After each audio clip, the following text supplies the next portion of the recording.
Assalamualaikum warahmatullahi wabarakatuh. Salam sejahtera untuk kita semua.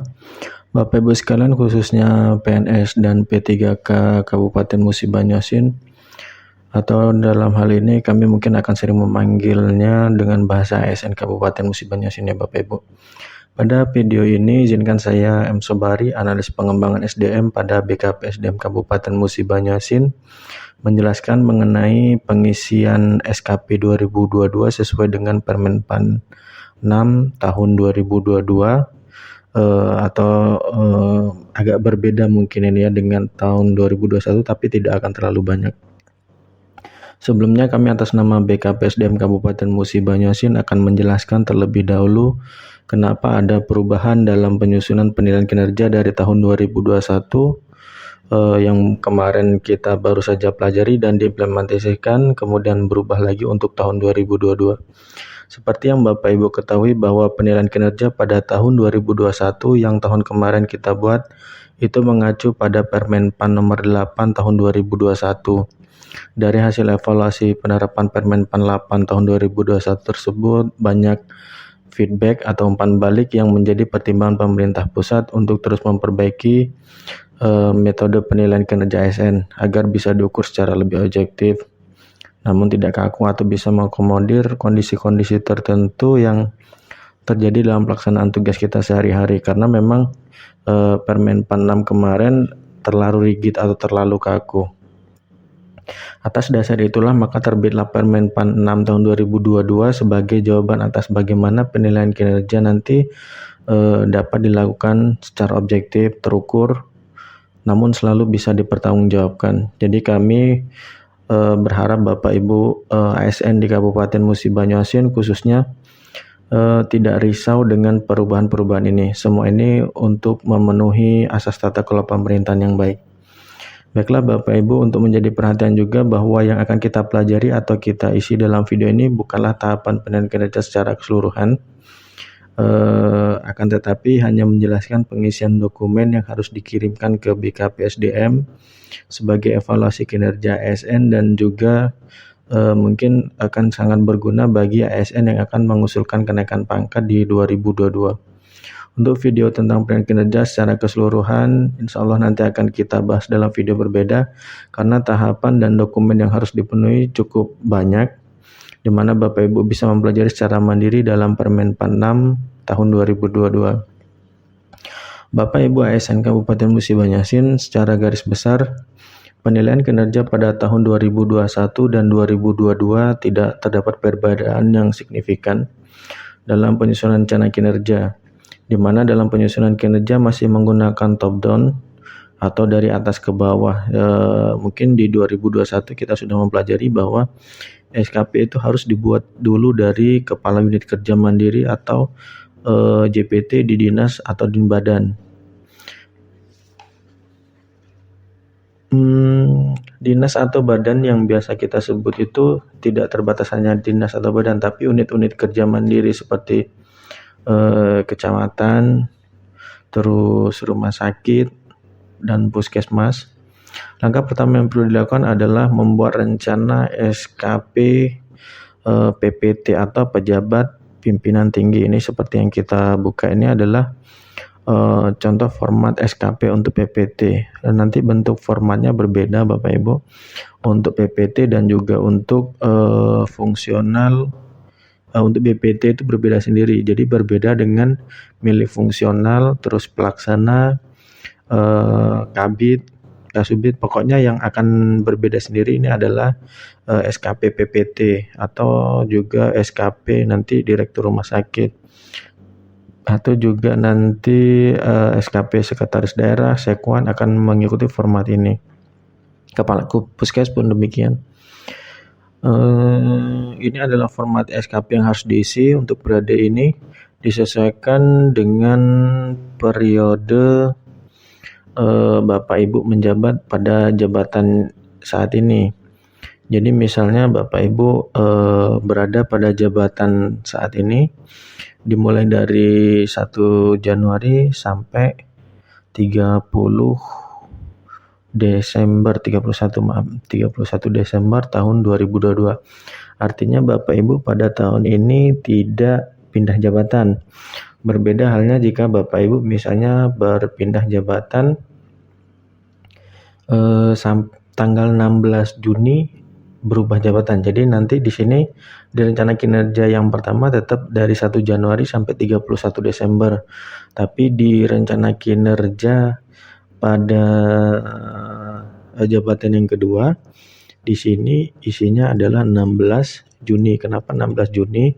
Karena Bapak Ibu baru menduduki jabatan itu dari mulai 16 Juni. Sedangkan yang tadi kenapa tidak di sininya tidak sampai Juni? Karena waktu membuat rencana kinerja ini di awal tahun dan tidak tahu bahwa nanti di akhir tahun akan berpindah jabatan. Kemudian untuk biodata pegawai silakan diisi dengan biodata pegawai secara lengkap, sedangkan pada bagian atasan pejabat penilai ini diisi dengan atasan langsungnya, dengan catatan bahwa pegawai yang terkena penyederhanaan birokrasi atau difungsionalkan tidak boleh melakukan penilaian SKP. Ini mohon menjadi perhatian penting, misal bagi staf yang kasubit atau kasubagnya dialahkan menjadi pejabat fungsional, maka SKP yang bersangkutan dinilai oleh kabit atau kabag. Contoh misalnya kalau kasubag umum dan kepegawaian itu tidak difungsionalkan. Jadi bagi staf di kasubag umum dan kepegawaian boleh tetap dinilai oleh beliau. Sedangkan misalnya kalau di kasubag perencanaannya sudah difungsionalkan, maka stafnya akan dinilai langsung oleh sekretaris. Untuk kemudian selanjutnya di sini kalau ini kalau sedang yang kita buka adalah JPT ya. Jadi di sini untuk penilai kinerjanya sekretaris daerah atau dalam hal ini PJ sekretaris daerah Pak Musni. Kemudian di sini ini di kolom 2 ada rencana hasil kerja. Jadi kolom 1 2 3 4 5 ini 1 2 3 4 ini kurang lebih sama dengan cara pengisian SKP tahun 2021. Sedangkan perspektif ini silahkan disesuaikan. Jadi misalnya IKI-nya itu lebih mendekati ke pengelolaan keuangan, maka perspektifnya anggaran. Sedangkan bila indikator kinerja individunya berhubungan dengan tugas dinas sebagai pelayan pelayan publik, maka di sini silakan diisi perspektifnya penerima layanan atau proses bisnis. Sedangkan kalau yang IKI-nya itu adalah berhubungan langsung dengan internal instansi, silakan diisi dengan penguatan internal. Ya, di kolom 5 ini silakan diisi menyesuaikan dengan apa yang ada di kolom 3. Kemudian yang membedakan rencana kinerja utama dan tambahan ini adalah tingkat urgensinya atau tingkat pentingnya pekerjaan tersebut.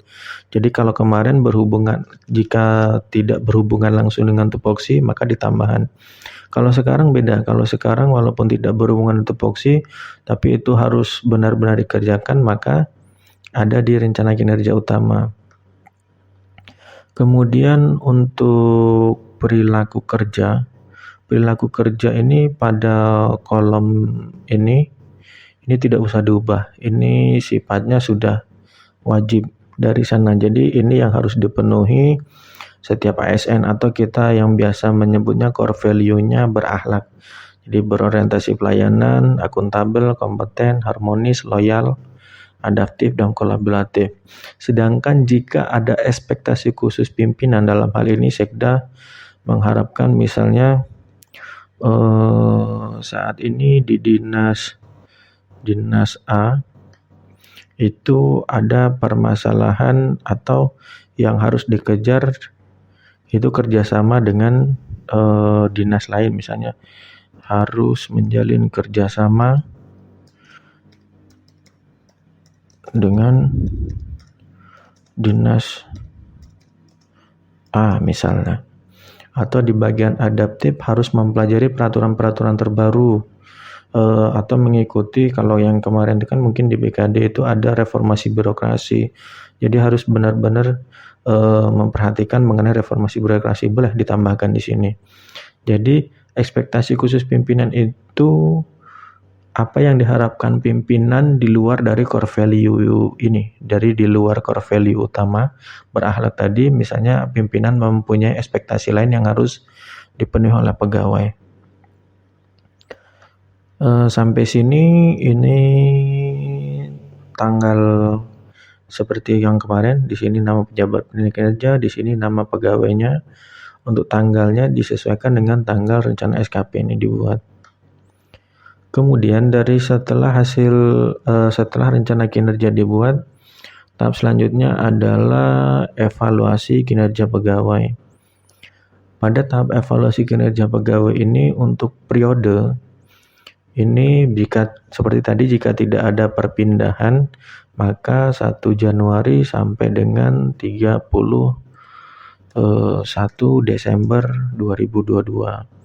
Sedangkan jika ada perpindahan, maka di sini dilihat dari penilainya, misalnya dari 1 Januari sampai Juni ada di dinas A, maka di sini di jabatan A, maka di sini di jabatan A di sini hanya sampai 16 Juni. 16 Juni. Sedangkan nanti di SKP berikutnya di sini dari 17 Juni sampai 31 Desember. Silakan disesuaikan. Kemudian ini untuk capaian kinerja organisasi, ini capaian kinerja organisasi secara keseluruhan. Jadi misalnya jika organisasi itu kinerjanya baik, silakan diisi baik. Cuman untuk di MUBA rata-rata itu baik, dan bahkan ada beberapa dinas yang capaian kinerja organisasinya istimewa. Untuk pola distribusi ini mungkin tidak perlu dirubah, karena ini sebenarnya perlu dirubah bila nilai kinerja organisasinya berbeda. Jadi untuk kalau kinerja organisasinya baik, maka kurang lebih kurvanya seperti ini. Ini tidak harus benar-benar datanya misalnya jumlahnya berapa, tidak. Ini hanya untuk menggambarkan kinerja organisasi dibandingkan dengan kinerja pegawai.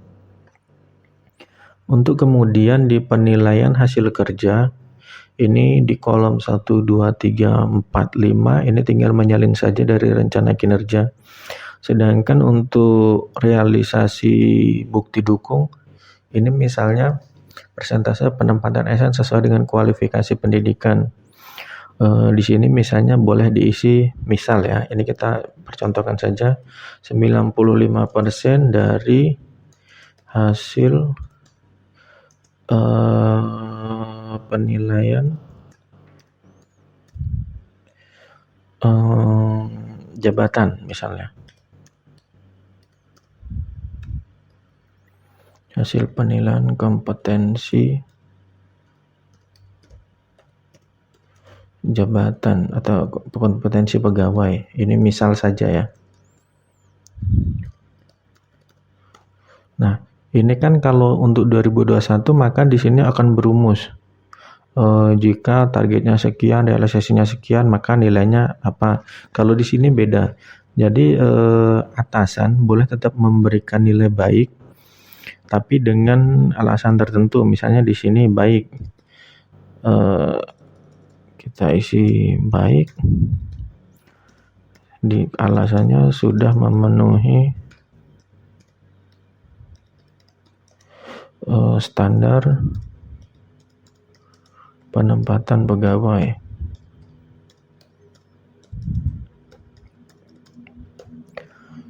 Pun demikian untuk selanjutnya boleh misalnya persentase tingkat kepuasan ASN. Di sini misalnya 98% dari hasil survei layanan. Di sini silakan penjelasannya apa, misalnya harusnya kan sangat baik, tapi memang misalnya atau di sini nggak apa-apa, di sini tulis sangat baik boleh. Tapi misalnya nilainya kurang, disilahkan dikondisikan. Jadi ini sebenarnya nilai dari bagian umpan balik ini adalah feedback dari atasan atau pendapat atasan tentang kinerjanya.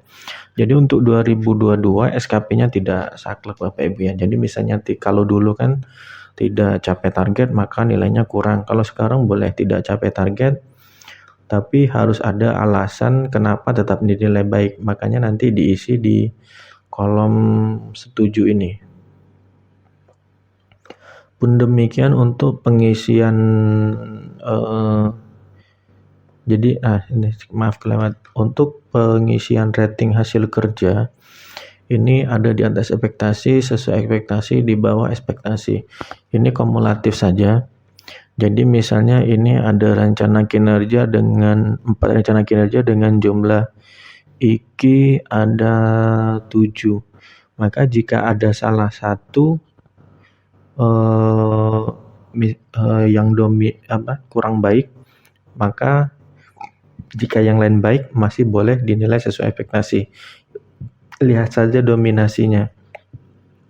Jadi misalnya masih dominan baik, maka di sini boleh silahkan diisi sesuai ekspektasi. Atau jika semuanya kurang, yang baik hanya 2, maka di sini di bawah ekspektasi. Atau misalnya semuanya sangat baik, tidak ada nilai kurang satupun, maka diisi di atas ekspektasi, silakan. Untuk kemudian penilaian perilaku ini sama dengan penilaian kinerja tadi. Untuk umpan balik berkelanjutan di sini adalah tanggapan baik itu dari atasan maupun pegawai yang ada di bawahnya. Jadi nanti silakan di sini menuliskan argumen-argumen dan di nilai akhirnya ada di rating perilaku kerja. Jadi misalnya dari 7 ini semuanya nilai baik, maka nilainya sesuai ekspektasi. Atau semuanya nilainya sangat baik, tidak ada satupun yang kurang. Dinilai di sini nilainya di atas ekspektasi, silakan. Kemudian untuk predikat kinerja pegawai, Bapak Ibu lihat dari rating kinerja tadi dengan rating perilaku. Jadi kalau misalnya rating kinerjanya sesuai ekspektasi, rating perilakunya sesuai ekspektasi, maka nilai kinerjanya baik. Terus kalau misalnya perilakunya di atas ekspektasi, penilaian kinerjanya sesuai ekspektasi, nilainya juga baik. Nanti silahkan diisi di sini. Yang tidak dipilih dicoret saja di sini. Terus kemudian dokumen terakhir itu dokumen evaluasi kinerja pegawai. Pada dokumen evaluasi kinerja pegawai ini silakan untuk capaian kinerja organisasi tadi ada di bagian atas. Evaluasi kinerja di bagian atas ini. Di bagian sini silakan disalin nilainya apa. Terus pun demikian predikat kinerja pegawai. Ini silakan disalin dari sini.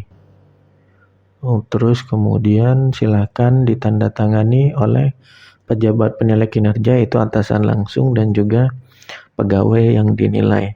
Jadi untuk SKP 2022 ini atasan pejabat penilai tidak perlu melakukan tanda tangan di dokumen evaluasi kinerja pegawai. Kemudian untuk pengisian SKP struktural itu dari staf jabatan pelaksana atau jabatan fungsional, kepala bidang, kasubag yang tidak terkena penyederhanaan birokrasi, maka format SKP-nya seperti ini. Pokoknya selain PPT, selain kepala dinas, selain direktur, selain camat, itu kepala puskesmas, itu juga selain kepala puskesmas ya, di puskesmas selain kepala puskesmasnya yang lain mengikuti format ini. Untuk periode aturannya seperti PPT tadi, biodata pegawai juga sama. Yang berbeda di sini adalah rencana hasil kerja. Jika PPT tadi mengcopy saja dari perjanjian kinerja, maka untuk bawahannya ini harus mengintervensi pekerjaan atasannya atau pekerjaan kepala dinas, pekerjaan kepala bidang. Jadi untuk kepala bidang maka yang diintervensi adalah SKP-nya kepala dinas, sedangkan untuk staf yang diintervensi adalah SKP-nya kepala bidang. Rencana hasil kerja ini adalah rencana kerja pegawai. Jadi untuk 1, 2, 3, 4, 5, dan 6 ini aturannya kurang lebih sama dengan pembuatan SKP 2021. Kemudian untuk perilaku kerja ini sama dengan rencana perilaku kerja pada PPT tadi. Untuk kolom ini adalah perilaku kerja utama sesuai core value ASN, yaitu berakhlak, sedangkan yang di sebelah kanan adalah ekspektasi khusus pimpinan. Itu adalah harapan-harapan khusus yang harus dipenuhi oleh bawahan. Kemudian untuk evaluasi kinerja pegawai ini sama, dari periode aturannya juga sama, biodata aturannya juga sama, capaian kinerja organisasi pun seperti itu. Silahkan dipilih salah satu. Organisasi tempat kita bekerja itu kinerjanya seperti apa, apakah itu istimewa, baik, butuh perbaikan, kurang atau sangat kurang. Untuk pola distribusi ini silakan mengikuti dengan capaian kinerja organisasi. Selanjutnya di penilaian kinerja ini pada kolom 1 sampai 6 ini mengcopy saja dari rencana kinerja tadi. Jadi mengcopy saja dari file yang atas ini karena itu isinya sama, ada 1 sampai 6. Kemudian untuk ke-7 ini adalah realisasinya. Jadi harus dijelaskan dasar kita mendapatkan angka itu dari mana. Misalnya di sini realisasinya 3.670 berdasarkan rekap pengumpulan P2KP. Terus ada juga misalnya di sini 1.820 laporan berdasarkan rekap SAPK. Boleh silakan. Kemudian umpan balik ini adalah catatan yang diberikan atasan ataupun bawahan kita atas kinerja kita. Catatan ini bisa berupa catatan-catatan positif, bisa juga catatan-catatan yang sifatnya agar kita bisa memperbaiki di tahun depan. Kemudian rating hasil kerja aturannya juga sama, lihat saja dominasinya. Jika dominan sesuai ekspektasi pimpinan maka diisi sesuai ekspektasi. Jika dominan di bawah ekspektasi silakan diisi di bawah ekspektasi. Jika dominan semuanya sesuai ekspektasi dengan nilai sangat bagus, boleh silakan diisi di atas ekspektasi. Kemudian untuk penilaian perilaku kerja pun seperti itu, kolom ini dan ini tinggal silakan menyalin dari rencana perilaku kerja pada SKPD kolom di atas yang ini, yang tadi kita buat, yang ini, yang kemudian untuk penilaiannya ada di umpan balik. Jadi nanti silakan dijelaskan di situ penilaiannya apa, dari core value ini apakah memenuhi, terus dari ekspektasi pimpinan apakah juga memenuhi. Kemudian untuk rating perilaku kerja penilaiannya juga sama, lihat saja dominasinya. Kemudian perilaku predikat kinerja pegawai maksud saya itu juga pun aturannya sama. Jadi kalau misalnya rating kinerjanya sesuai ekspektasi semua maka predikat kinerjanya baik. Jika rating perilaku dan rating kinerjanya di atas ekspektasi semua maka predikat kinerjanya baik. Itu mengikuti kuadran 9 predikat kinerja pegawai. Untuk dokumen evaluasi kinerja pegawai juga aturannya sama. Silakan untuk kolom 4 ini mengcopy saja dari penilaian yang di atas dan penandatangannya juga sama. Demikian Bapak Ibu kurang lebih cara pengisian SKP tahun 2022. Nanti jika ada masalah atau kendala silakan menghubungi BKP SDM di bagian penilaian kinerja atau menghubungi saya langsung, boleh silakan. Mungkin itu saja kami akhiri. Mohon maaf kalau ada kekurangan. Wassalamualaikum warahmatullahi wabarakatuh.